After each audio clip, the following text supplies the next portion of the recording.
practical means for correcting the causes of diseases and life problems.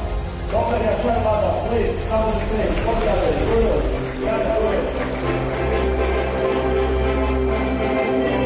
Mən fəaliyyətimdən adi bir həkim kimi baxıram. Müəllif olduğum akademik psixologiya dərsi, qısaca məlumat verirəm. Ancaq slaytda gördüyünüz kimi sizə başlanın.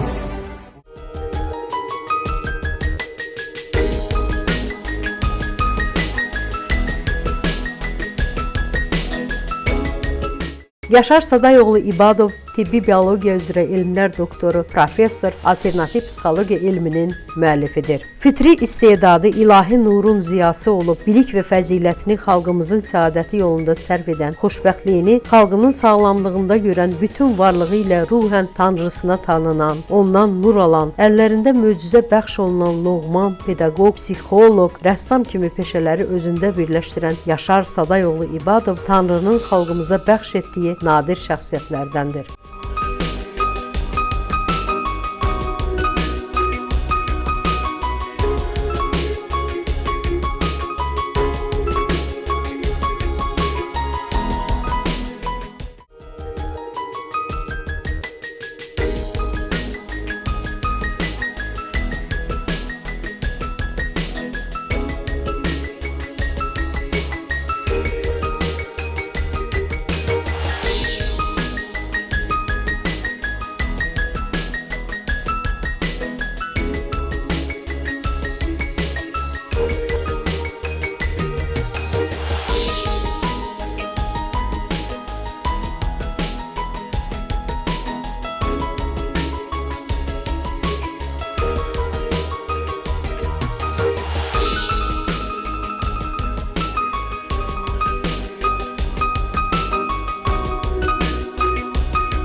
Çox qəribə bir təcrübənin şahidi oldum ki, sən demə, insan danışmadan özü haqqında məlumat verə bilərmiş.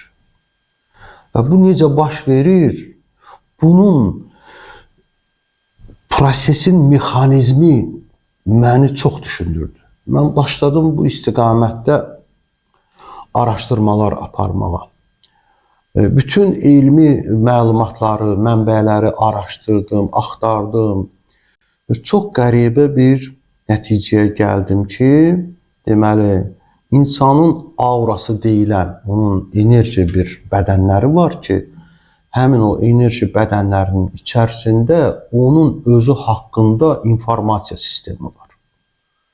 Və bu informasiya sistemi aural kontakt zamanı, məsələn, mən pasiyentə toxunmamış, məsafədə, sizlə biz oturmuşuq, bizim auramızın enerji qatları bir-birindən aural kontakt vəziyyətindədir.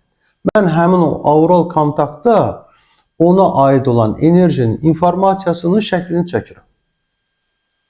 Və bu zaman o adamın hətta özü bilmədiyi problemlərin informasiyası kağızda görükür. Sonra bu tədqiqatlarımızı dərinləşdirdik və mən elə bir metodun izinə düşdüm ki, həmin metoda çox inam yarandı və metodun adını elmi şəkildə psixografiya adlandırdım. Elmi məqalə ilə Moskva şəhərinə getdim. Orada ilk dəfə 2003-cü ilin mart ayının 3-də 62-74 nömrəli müəlliflik hüququnu aldım. Mən ixtiralarımı, yeniliklərimi elmi şəkildə dünya miqyasına çıxartdım və patent aldım.